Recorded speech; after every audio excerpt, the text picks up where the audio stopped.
You by bowlersmart.com, trusted by bowlers around the world since 2004.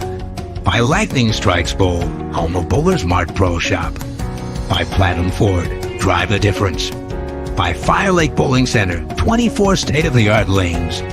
By True Grit Coatings, drive on our passion. By Road to Grip, king of them all. By 900 Global, striking worldwide. Good morning and welcome back to the Beef and Barnzys show.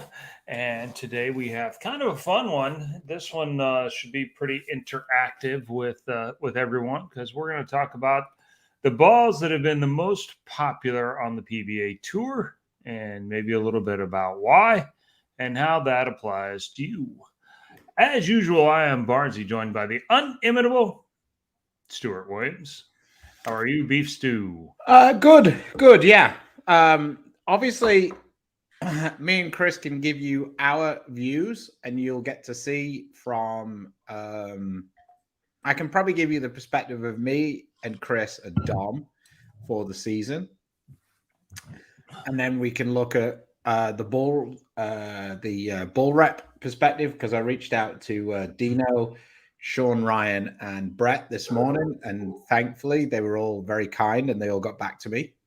So I know which their views are on the ones that were most drilled, most ordered, because obviously me and Chris are a bit weird.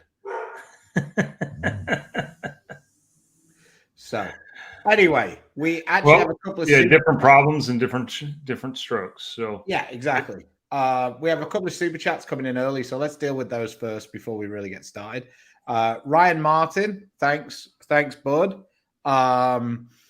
If we were going to do a collaboration ball, what do you all think core cover combination you could agree on?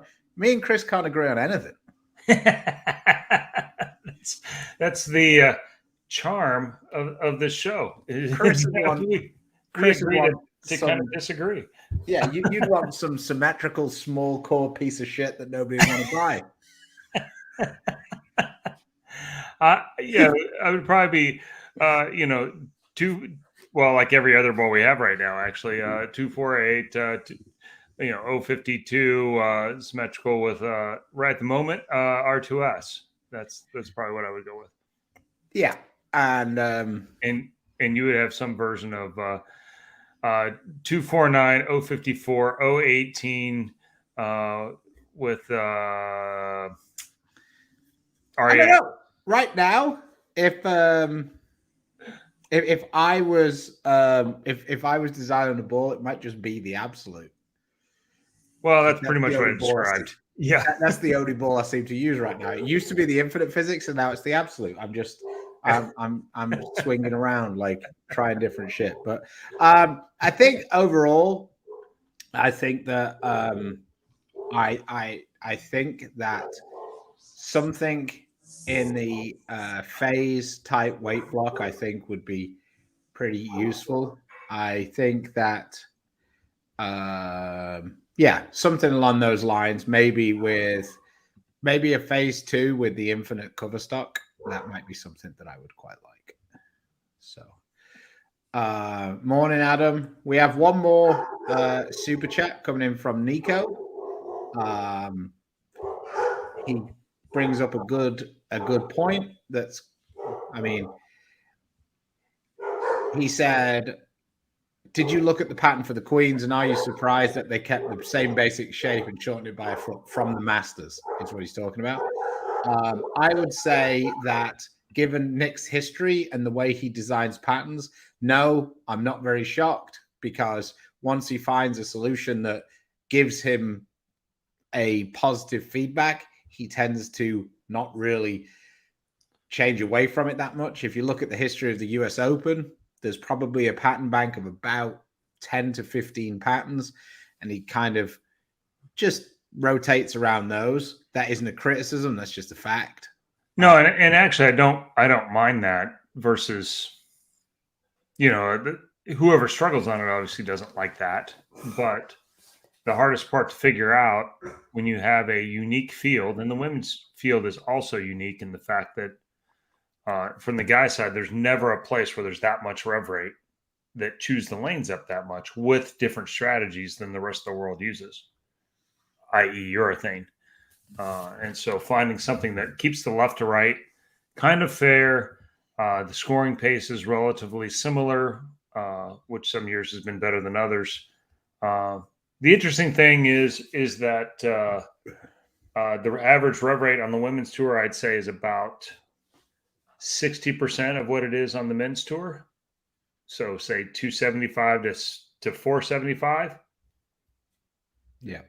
And there's about 7% more oil on the men's tour than there is on the ladies' tour. In this case, it's the exact same, which is interesting. 100%. I mean, I would say that Daria's fairly gapped as the highest rev rate on the ladies' tour. She's significantly higher than everybody else. Yeah, and she's 420. No, I think she gets in the 450 range, kind of. Like she catches it pretty good. That would be very much in the average to slightly above average. I mean, I guess it'd probably be the average range now. We try to think that we're average, but we're in below average, really. Yeah, I mean, Tommy is the power tweener guy now at 475. Bill's 450. Daria's rev rate's not higher than Bill's.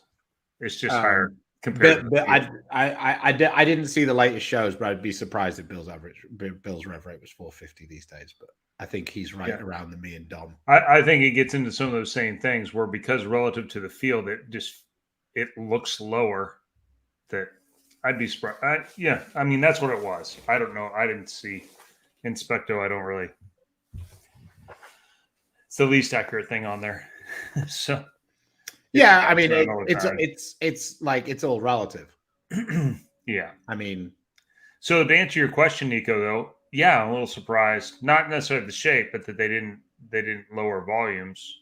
It'll be interesting to see how they go about it. Can they get it to hook? One other thing. Well, I guess we had a burn squad also. I was thinking that they re-oiled. It's also basically the same pattern he uses the US Open pattern 1 as well.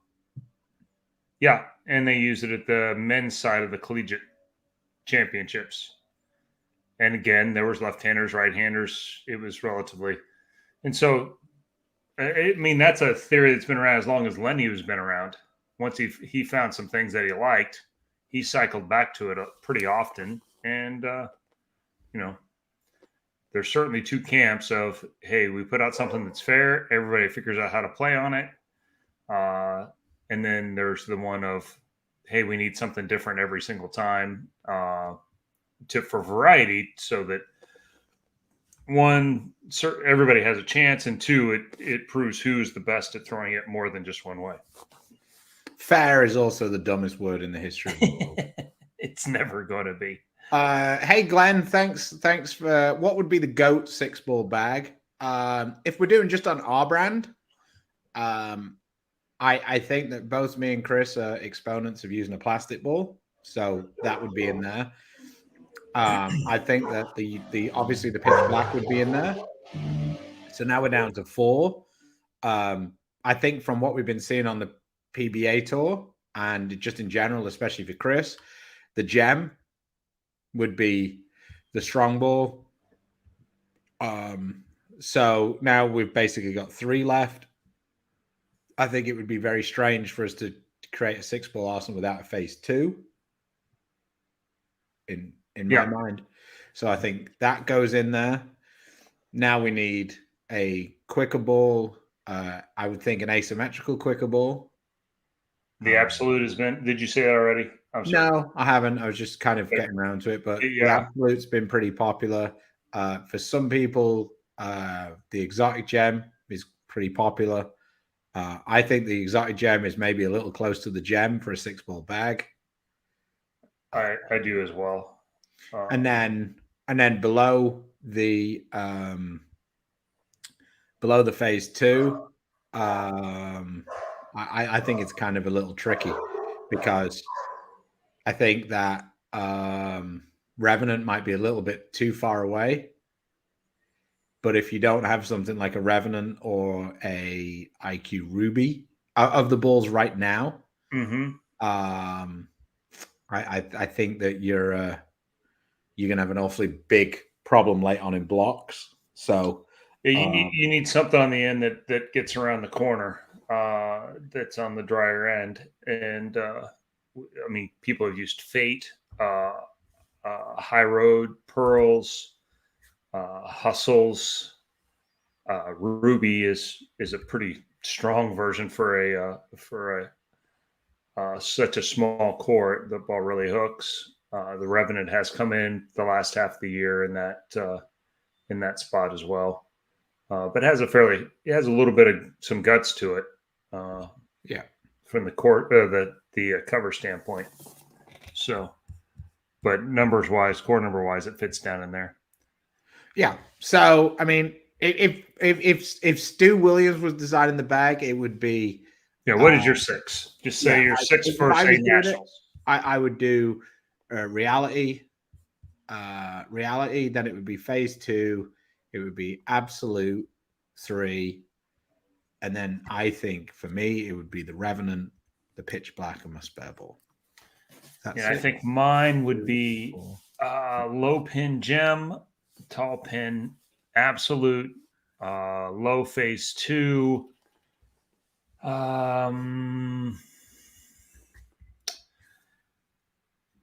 Probably a Revenant and a Ruby. So you just wouldn't take a urethane? No, I probably wouldn't. Although, as we talk about nationals and doing some other things, I may end up shipping a few balls out, which will, of course, have a urethane for the Bowler's Journal at the very least. And I'm seeing a lot more evidence that maybe a 2-inch pin at nationals might be a good option, maybe in place of urethane. Yeah, you drilled that Cosmos like that, right? I like that Cosmos. I thought it rolled pretty good. Now the problem is I don't have one here at home. It's on tour, so going to the PBA 50. So I'm gonna have to come up with something else to fit in that spot. So are you going to nationals before I go to the Masters? So yeah, it'll be a little tricky. So hopefully that works out for you, Glenn. That was our best best guess. The thing that's hard to do that is sometimes like figuring out the transitions that I would use means that some of the balls that are most popular don't always like fit together. Yeah, you don't have enough gaps. So you've said before getting a 4 count through the face is actually one small move away from getting an 8 bagger. Any other similar examples? Well, it's kind of the same ilk, but if you're kind of leaving like those they're sort of like 3-7 combinations, as long as you're not balling on a really short pattern, any of those sort of 3-7 combinations are usually pretty good, pretty close because it's continuing through the pins. Yeah. Yeah. Once you find friction and it's overhooking out the friction, most of the time you're a move away. Now, if you just don't have any hold, but the 4 count's not really from that most of the time. 4 counts from over bouncing off of something. So there's a move that you can make. Yeah. I mean, and I mean, to me, ring 10s can be like one ball change away from striking every shot or 19 ball changes away from wanting to murder yourself. Like, but it's just like you get in some of those ball centers and you just can't stop ring 10ing. But other times you go up and you throw in, say I'm using an absolute and I ring 10 a bunch. I change to the other absolute, like the pin down one, and then I strike every shot. It's so like back and forth between it that it's hard to say because there's sometimes when you're like, you're not really 100% sure. The one that's utter death is when you're using urethane and you can't stop ring 10ing. That's death. Yeah, because there isn't really a move off the urethane when you ring 10 because anything you do is probably going to flat 10. I mean, it's much trickier because you have to make much bigger changes to affect urethane's shape. And it's which most people don't have. And then if the lanes are halfway hard, those changes aren't allowed. No. And to me, I've got a really small slot. Like I always like the language that I use when I'm using urethane is it's like I've got the slot that I can use. Like you find that it's really it feels like a slot. It's like, you know, like when you have like the cars that you put on the track and they stay in. That's to me, that's kind of what urethane's like. Yeah. The people who have huge miss with urethane, it's because they just dump it into that like slot and it just lays on the pocket. The problem comes when it hooks early. You're screwed because you can't really move left a lot. And like usually if you're not the highest rev rate guy, when you move left, you're moving into the spot that the guy you're bowling with has already burnt up. So then it becomes a problem. Not everybody's got the Kevin McCune throw it that hard. And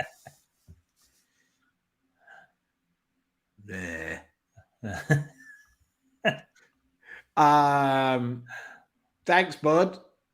Appreciate you. Question. What are your most used balls and adjustments for following urethane? Like when your look goes from 220 to 190? Great question. And I'm going to use my favorite quote. It depends. For me, if I bowl on a shorter pattern and we're following urethane, I'm going to immediately try a big ball, like a reality or something like that, because I know that there's going to be enough dry to the right, but I need something that's going to dig in early enough to be able to use it. If we're bowling on some of those medium patterns, generally, you're going to have to move further left, slow down, and go to a quick ball like a Revenant or IQ Ruby or something like that. So it really depends on what pattern you're bowling on. In both instances, the idea is to basically use the hook that's right of the urethane. And where it gets really hard, the only time that doesn't really work is when there's not hook right of the urethane. And at that point, then it becomes a much trickier. You have to use bigger balls, 2-inch pins, kind of tricks, or big balls and slow speed, and try and roll it through that. And to be honest, that's where you're going to have limited success. But with short patterns, with medium patterns where they're playing 12 to like 8, the idea is to get around that, get the ball to hook, and use that as hold. And you match up your speed because now the pattern is basically 4 to 6 feet longer than what it said. So if you're 40 foot, then it's in that little slot where they all used it. It's 43, 44, 45 feet. And so Stu's spot on, and it's easier said than done for a lot of people, but speed control becomes a huge part of bowling good once urethane carry down happens. I think that the thing that people don't really get with the PBA Tour is I don't necessarily believe that the biggest change in scoring pace is that the high rev rate guys bowl okay rather than like shit on the fresh. I think it's at the end. Nobody has to think about what they're doing because everybody knows that there's a huge wall of oil right in front of the head pin towards the end. So it becomes very obvious what you need to do. So that really helps out the high rev rate guys late on. But thanks for your question. Appreciate you. So real quick, let's go through the balls that I liked the most on the PBA Tour this year. Hello, Mrs. Barnes. How are you doing? So my favorite balls on the PBA Tour, the ones I use the most, definitely the Reality, Absolute the second half of the season. I got a bunch of use early on in the season out of the Infinite and the Fate. Didn't use them so much later on in the season. Revenant was another one that I used quite a bit. And especially when Kegel did, when we bowled the Kegel tournaments like the US Open and the Masters, the Reality Check was another one that I quite liked. But I would say the most games that I bowled was Reality and Absolute. And of course, the pitch black, because there isn't really, when you bowl on the PBA Tour, there isn't really a way you can fight against not using the urethane. You either use the urethane and find a way, or you're just not really competitive. There isn't really in between at that point. What about you, Chris? What were the ones that you used the most? I just before you start, I want to tell you that if you say any other answer than the gem first, you're wrong. Well, the ice was my most used ball. Somehow I bowled 120 less games than EJ, and my spur ball went down the lane about 273 more times than his did. So, yeah, no, the gem was my most used ball for sure, and probably my most successful. When we bowled in longer patterns, and the break points had to be closer to the head pin. It's a little counterintuitive, but that's when I had more success. We talked about some different things and about owning the advantages I had, and that was, stop trying and wheel it back as much as the guys with lots of rev rate out there, and start rolling it more and playing to accuracy and doing some of those things, and had some success in a few places, not as much as I would like, but it certainly was that the last half of the year, the absolute came into play a lot. Had a Revenant that I liked. Some, which I didn't have a ton of success, but most of them were with stronger balls when I was using them. Tried the DNA. It was a little bit weaker than I expected it to be. Yeah, that comment, sloth is what Linda's ball would be like if she ever threw urethane, and somebody says she threw urethane pretty good in the day. It was the gold angle, I think, but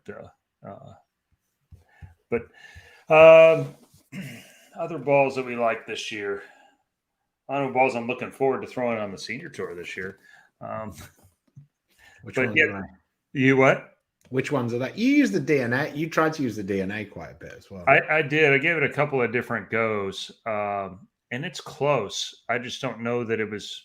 It kind of ended up way more in the phase 2 range than in the gem reality range, which is kind of where we thought it's supposed to fit. And once I did that, but again, phase 2 is so good. There's a lot of balls that are good that we just have some balls that have been around for a while that have been really good, and I don't throw them out for the new one necessarily. And for me, I like symmetrical a little bit more than asymmetrical to my own. I actually have broken mine and used it as a 2 ball. And then I've had a shiny one that I use more as a more angular ball around that phase 2 range as well. I basically have a 3 ball absolute Arsenal. Yeah.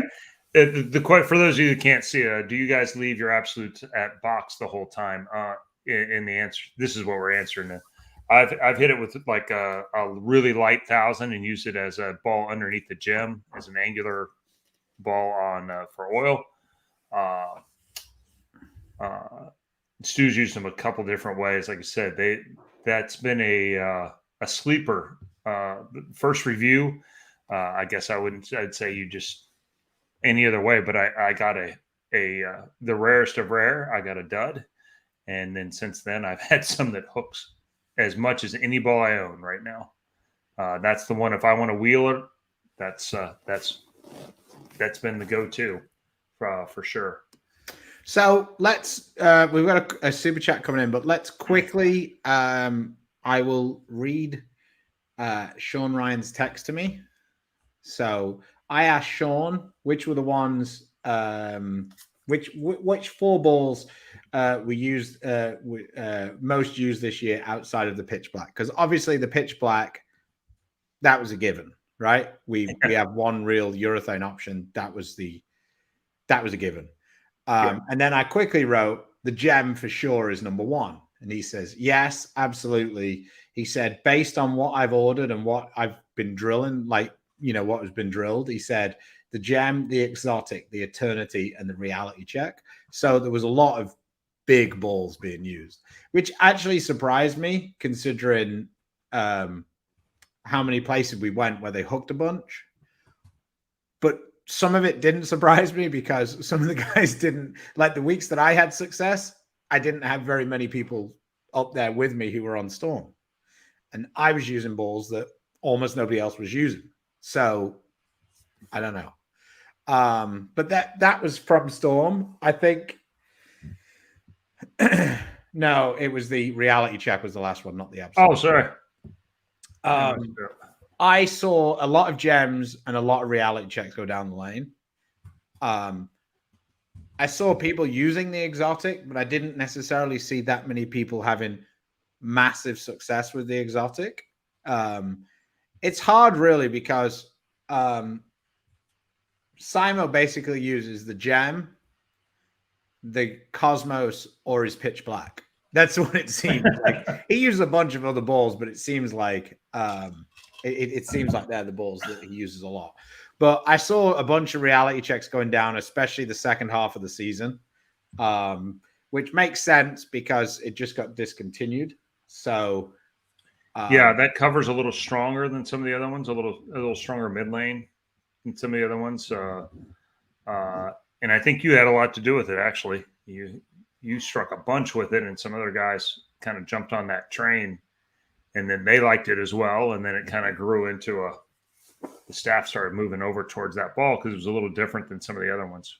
Yeah, I mean, for me, it's a little cleaner than the Eternity, but it's more shape overall. More shape down lane. Yeah.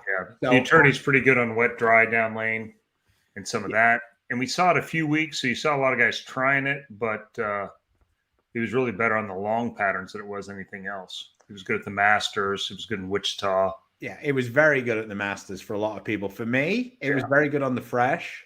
But once I had to move a little left, it was the first time in my entire life where I saw a ball hook before like the dots. Like, because it's kind of responsive and it wasn't that surface is kind of beat up a little bit. Not terrible, but just it really like changed direction quickly. And yeah, it just, the thoughts on the TNT. Simo made some believers out of some guys at the end of the year. I think it's going to get used on the ladies tour a lot more than the guys tour. Yeah. And some of the same reason we're talking about when we talked to Christos, on average, they use about 7% less oil in the ladies tour than the men's tour. And so the balls that they're going to throw in general will be quite a bit stronger than the ones that the guys throw, just by rev rate to volume ratios. So Justin has a super chat. Here we go. Zen is a ball that everyone seems to like that I just can't seem to find a use for. Should I say step 2 instead of the polish it comes with, or just surface? I would actually try a little bit of surface to start with.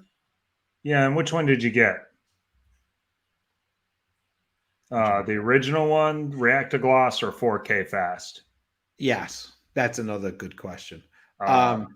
I also feel like the Zen has kind of gone through, I think, as lane conditions have changed a little bit. I think that on the men's tour, for sure, when it first came out, a lot of people used it as like a throw to the spot, and it really banged off it. And I think that when we've been to some of the places where the lane, where the lanes have played a little bit drier in the front, I think people have noticed it to be a lot smoother than they thought it was. So some people haven't liked it as much because if it hooks early, it's quite a smooth ball. But if the front part of the lane is quite clean, so like for me, as an example, although pretty much everything looks okay for me there, in Shawnee, the Zen is a monster because I can use actually a pretty strong pin one there, and it's still pretty angular down the lane. So I can use like a 5-inch pin with a 2-inch buffer, which flares a ton, but it's still a really useful piece for me. Whereas like in Milwaukee, the only pattern that I could imagine using the Zen on was Cheetah, because that was the only one that was like as front-loaded as I needed to use it.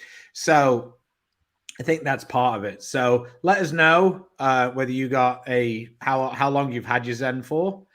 and if it came dull or shiny, and yeah.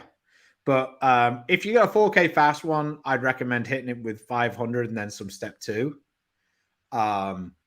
If you got a shiny one, then I would hit it with some surface and just kind of think about it as being a slightly more angular, maybe a little bit stronger phase 2. That would be.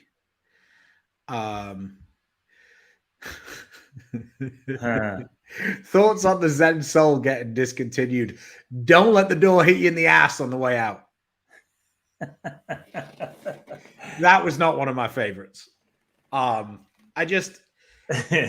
It wasn't necessarily that it was a bad shape. I just would never, ever, ever use it instead of a phase 2. To me, that was probably the ball I was closest to. And so for a little while, we had a lot. We had the idols were there, the Zens were there, the phase 2, phase 4, phase 5 were there. There's just a lot of balls in that same category that were somewhat close, and it just there just wasn't enough difference between them to really separate. Yeah, it just like I say, it just to me, I preferred the Zen Master of a strongish Zen ball. Yeah, and it was more different than a phase 2. Say it was a little earlier, and it gave you a little bit more separation. Whereas with that being like a hybrid, it kind of just came back with react gloss. And so if that's the case, then I would go ahead and take it down like Stu said, and see what it looks like that way. Yeah. If that doesn't work, then the 500 with step 2 has been a kind of a popular way to resurface and basically redo your covers. So yeah, the phase 4 was one of those. That was another ball that I liked that I don't know that many other people liked, and then it got told that it was illegal, and then everybody liked it. Yeah. I liked it. Hey Eddie, how we doing, sir? Yeah, I don't know about if it's pores. I just, we got the hand pour ones early, so and sometimes that can happen. It hasn't happened in Utah nearly as much as it happened in other places, companies I was at before, where there's a big difference between the hand pours and the production ones. But like I say, a lot of times they were pretty close. That one wasn't so much. I wonder if we'll ever get the original idol back after Simo runs through his last one in his basement. Well, that'll probably be about 2027.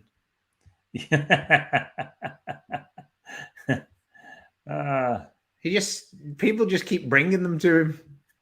Yeah, and they keep rolling good. Turns out he is pretty good, so I'm not sure it's the ball as much, but he does like him some idol. He does like him some idol, and when it's going, it's going. Hey, David, we may see you there again. Interesting, because we're moving around a little bit each year, but I guess what else do we got here?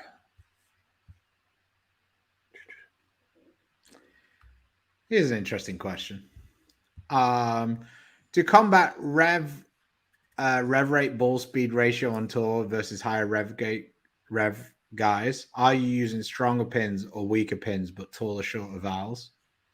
Yes. Yeah, in general. I'm using all of everything available to me. In general, for me, it was different for Chris, but for me, the thing I really committed to, and it was very successful for me this year, especially when we were,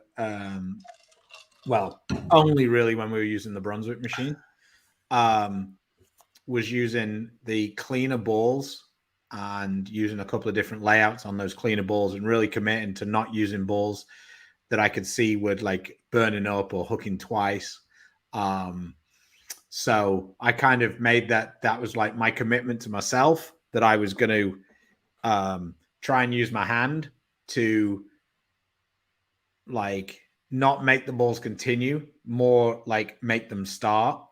because in the past I've tried to stay with the stronger ball longer, and that just results in me leaving the 210 like it's my job. And for the first time in about the last 5 years, probably, if I looked at my stats until the last 3 or 4 weeks, the 210 or the 2-pin combinations weren't really involved in my top 5 leaves. What's up, guys? Welcome to Barnzy. So that was huge for me. So I was using a combination of some weaker pins, some taller pins, some stronger pins, but really I was doing it with cover stocks. So I was using the absolute, I was using the infinite physics a little bit early on in the season, as opposed to using, like, say, reality. Like, I was using the reality for a much shorter amount of time. I wasn't trying to keep it in play. So the key for me was really moving through the balls quicker rather than trying to keep a ball in play for longer. Like that, I was using way more balls per block than I've done in the past. Yeah. So making, like, I had my stack, I kind of call them stacks. So it was like when I was using these balls, this was the progression through it. When I use these, this was the progression through it. And that's a tough transition for somebody like you. Can throw it a lot of different ways, philosophically, to move away from, hey, I can rely on my skill set and make these work, versus using the tools that are available, and then relying on higher repetition, doing with better decisions. Also, the other thing as well is once I changed to 15-pound balls this year, I got my track just a little bit lower. So it opened up the possibilities for me to use pin down balls for the first time, really, in quite a while. And I had some success with an absolute, with a 5-inch pin, and a reality check with a 5-inch pin. Really small use for a reality with a similar layout. My issue became it was very difficult to change ball off those. I didn't know what to go to when they didn't work because they gave me such a different shape. Yeah. And it's very difficult for somebody like me who doesn't necessarily have a huge rev rate to use a pin down symmetrical ball. It just doesn't really do it for me.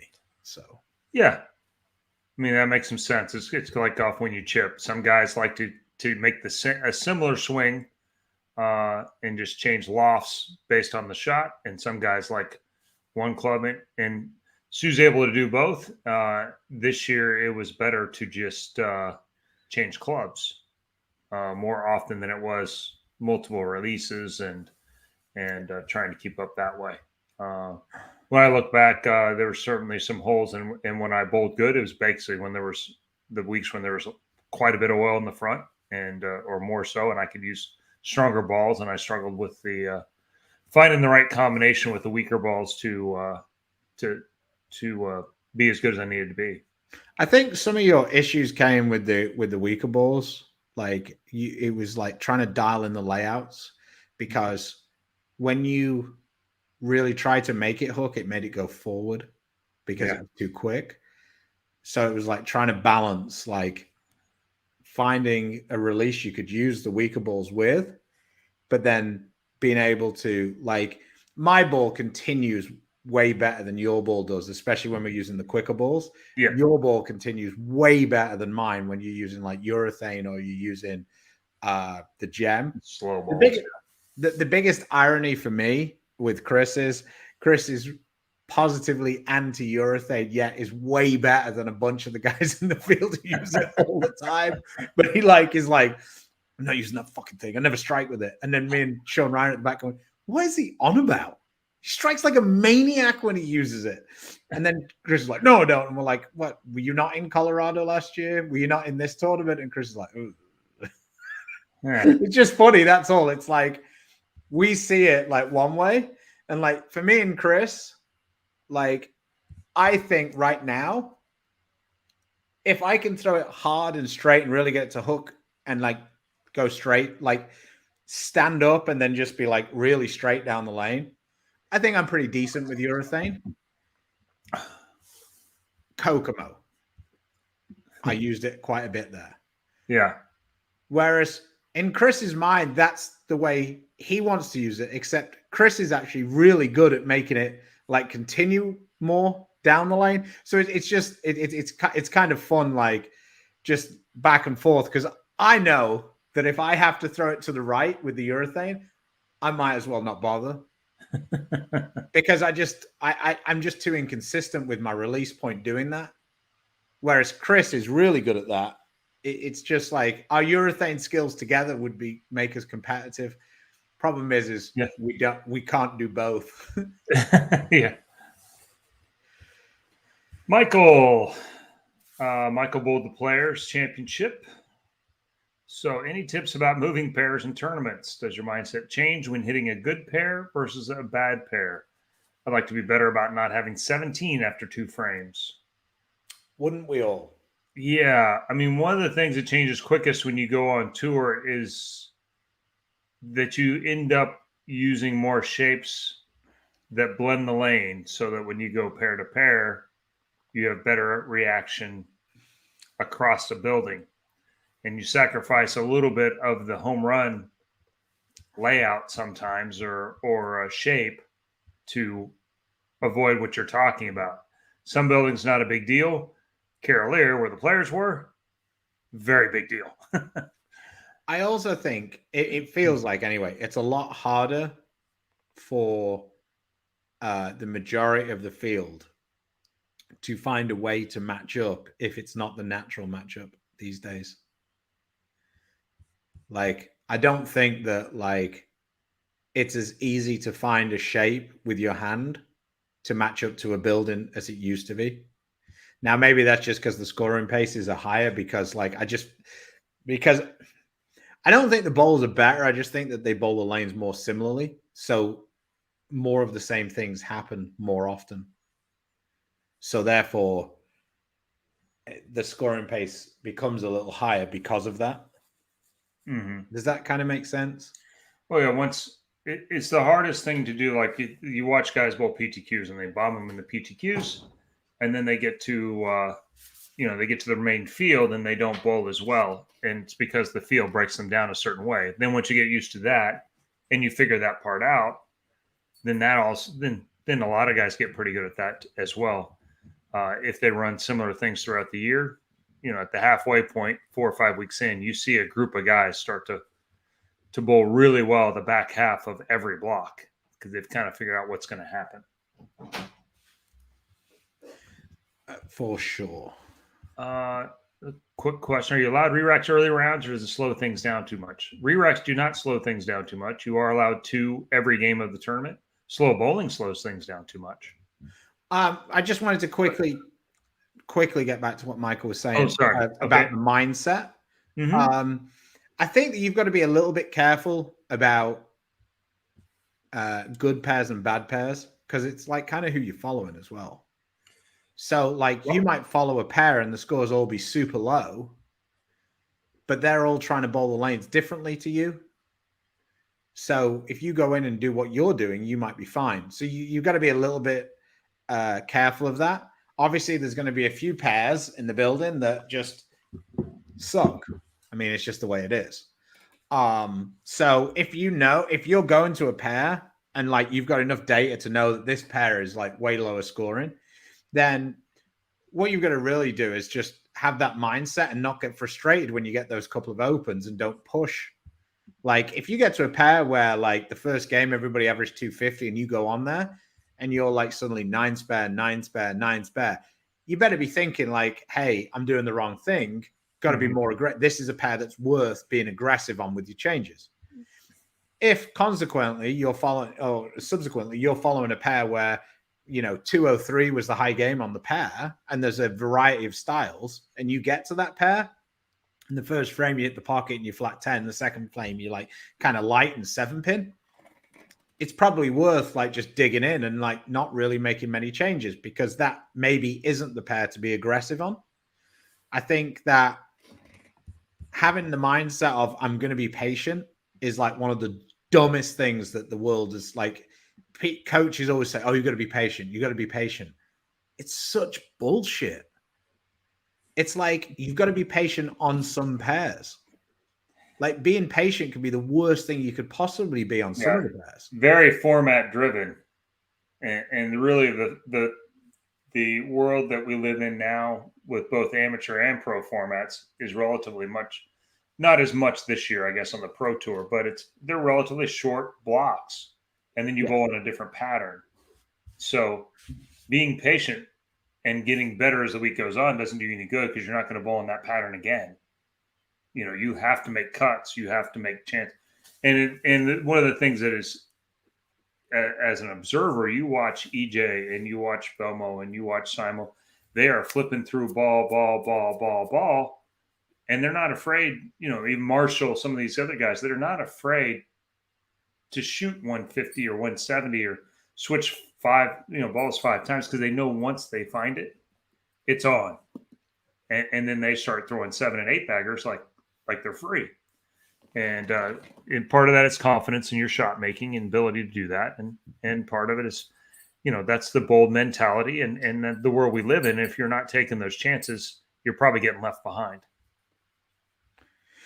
Yeah. So I hope that gives you a bit more perspective, Michael. Sorry we went off a little bit on a tangent before we kind of got to the answer there, but that's kind of what we do. Real quick, let's motive the answer because I realized that I'm 45 minutes into the show and I haven't actually answered the question. So the motive balls that were most used were Venom Shock, Primal Shock, and the Black Venom. I don't think it was particularly close. EJ used the Coral a little bit as kind of a short pattern ball.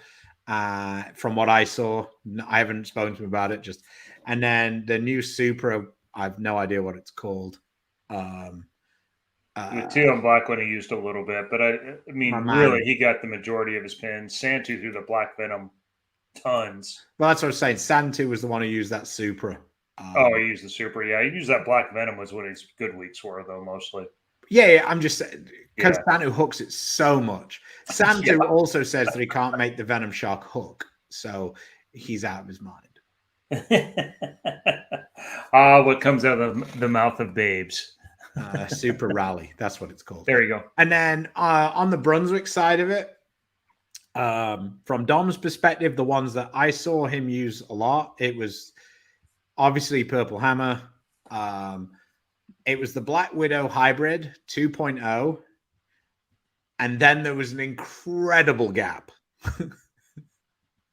Like, I'm talking an incredible gap. My man drilled a lot of the 2.0s.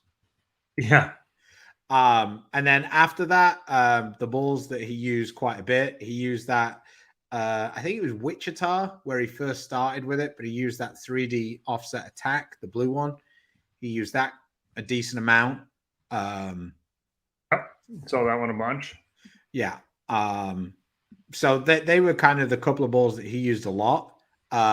He tried to use the what's it called? The GB4 a decent amount, but never really found a GB4 hybrid. Yeah. Yeah. It just hooked too much. I did see a lot of other guys throw that one though. For sure. Yeah. I didn't necessarily see a lot of other guys throw that one and strike a bunch though. It always felt like it was supposed to be the right ball, but I think that ball like the exotic was for us on tour. Well, I was about to say, I think it's very much like the Zen. Like it's really strong, and when it's right, it's the nuts. Just a little bit hard.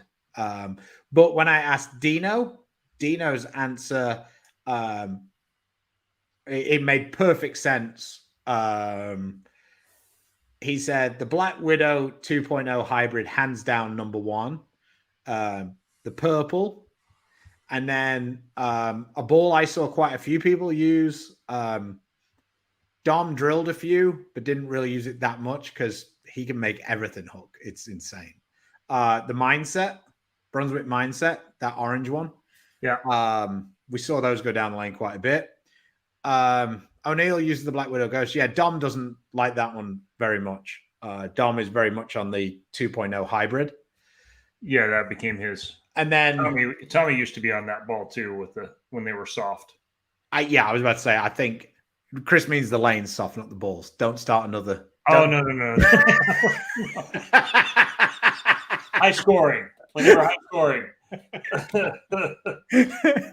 Tommy Jones only used the Black Widow Ghost when they were soft. Oh, God. No story here. No story here. Breaking news. Don't hire a hitman, Corey. We didn't mean it that way. He meant when the scoring pace was high. Yeah. Someone says soft is the trigger word. Yeah. We weren't throwing out haymakers. So anyway, real quick. Then he said the next three, he said, were the 3D attack and the GB4 hybrid. He said they're all really close. He said, but he thought the 1 edged them out. And when I started to think about it, I saw a lot of the 1 go down the lane. Kaiko used it quite often. That was one of his change-up kind of balls. So, yeah. Right. Another Levi. We'll get some Hong Kong dollar. Questions. I have low tilt 3 degrees. I forgive my ignorance. I don't really know what my degree is. And I only really use balls with 5-inch pins. How do I increase tilt? Everything hooks too early. 2 hands, no thumb. Ryan? Yeah, where's Ryan on this one? Because he basically went through the same thing. And as of late, has moved his track from it was 6 over to it's just a touch over 5 right now. And Ryan's still a little bit like he's still kind of his ball is still a little down though. Like when he throws it, like it's kind of down tilt a little bit still. Yeah, and he's still working on some things, but largely some of that is probably your shoulder coming forward and then you rotating with your hand back up. So it becomes a little bit of a full roller move. And I think that's pretty common. Lots of guys at the beginning track over the holes. And then as they learn how to keep their elbow and their shoulder back and really start bowling a little bit more like a one-hander, then their track comes down and their accuracy goes up. But to control the ball when your shoulder goes forward, if you continued around it, you would have so much rotation you couldn't keep it on the lane. You wouldn't know where it was going to go. And so you learn how to do the little back move with your hand to keep it on line. I don't know your exact situation, but this is what I've, as I've started watching more with Ryan and guys like that. Everybody clips the holes, then they get off the holes. And largely that seems to be the progression. It's kind of like your hand goes that way as well sometimes. Like you get there and you kind of go here and then you're so, basically what you really want to do is you really want to think about your hand, trying to keep your hand underneath the ball and rotating around it rather than over it, if that makes some sense. Yeah. And he says his pap is 6 over. We ain't doing 16ths, bud. Yeah. There's actually a lot of two-handers that are like that. It just means your pins look like they're in, that they're way stronger than they actually are. So yeah, good luck with that. Thanks again for the super chat. Big Kahuna, if you had your own signature ball, dream specs, cover stock core, etc., from the balls you use.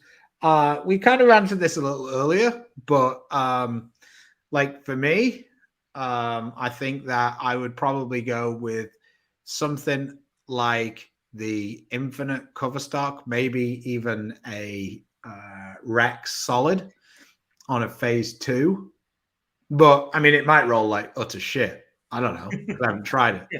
I'm sure Storm have tried iterations, and I'm sure there's a reason why we don't necessarily have Rex Solid. We have Rex Pearl, but maybe even just the Infinite cover on a phase 2 weight block would be pretty useful for me. Something a little cleaner than a phase 2, maybe a little more angular than the phase 2, but picked up early enough to not be phase 4, phase 5. I would have a ruby cover pearl, but black pearl. So you'd have that Zen core, phase 2 core kind of thing. That would be my guess. Something that a cleanish and pretty responsive on a low RG symmetrical core. Okay. Well, yeah. And again, those cores are so different, but the R2S here as of late has looked really, really good on some balls, including the Absolute and that IQ Ruby and some other things. So it'd be interesting to see on some of the other ones. Bam said that he struggled with the same problem, got out of the habit, and it helped him a lot. So there you go. I think the thing with two-handed is, I think that it's easy to have slightly bad habits. And I think that when you clean them up, you see a much bigger, because your rev rate's higher and your speed's higher generally for people, that when they get those things like clicked in, there's a much bigger like positive for it. So, oh God, Chad. Oh my God. I've been experimenting with 7 and 8 inch pins to PAP. So basically what you're doing is you're measuring off your negative axis at that point. So an 8 inch pin is really like a 5.5 inch pin, 5 1/4. So I would think that it would flare the opposite way. I'd have to ask somebody smarter than me. Utter shit will be my new description for almost everything now. Yeah, it's a banger, that one. Hey, Stanley. Yep. Nice to meet you too, sir. Tat at the Orleans in July. DNA phase 2, phase 5. High Road, Hustle Wine, Pitch Black. The included ball is the exotic gem. Never thrown it. Yeah, sounds good.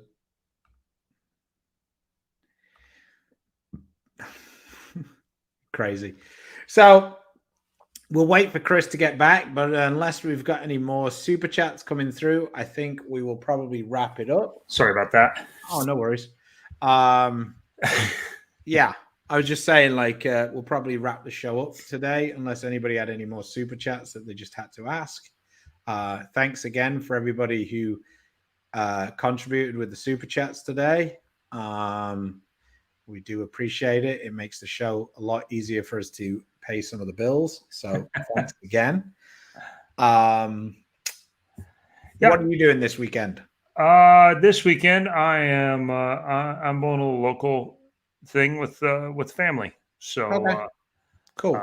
Hanging out, taking a little bit of break from the grind, and before we kind of recharge and head back out. Tuesday was the boys' birthday, and then I didn't mention that that was the showing of their national championship match was also that night. So got together. Some guys came around and watched Wichita State win the intercollegiate national championship, which was pretty cool. Something Lynn and I have not done, as he was apt to remind us. Actually, he didn't, but I was about to say we knew. I was about to say, I'm not sure he's got the stones for that one yet. No, that's not his thing. I'm not sure he wants that. He didn't give me a hard time for how much he beat me by the first block at the doubles. So Anthony Coates just turned up at my house. I've no idea why. So hopefully it's to give me money. There you go. So thanks, guys. Appreciate you guys coming out. I will see you on Tuesday. I'm going to bowl the regional in Waxahachie. Fingers crossed he finds something that's easy, because I haven't bowled very much since the end of the tour season and I want some strikes. So, all right. You want to finish everything off, Chris? And I'll go and find out what. Until next time, please support the sponsors that support us. Take it easy, guys. Roto Grip, Niner Global, Cool Wick, Bowler Smart, Fire Lake Bowling Center, Lightning Strikes, and Platinum Ford. Until next time, stay safe, stay healthy. God bless.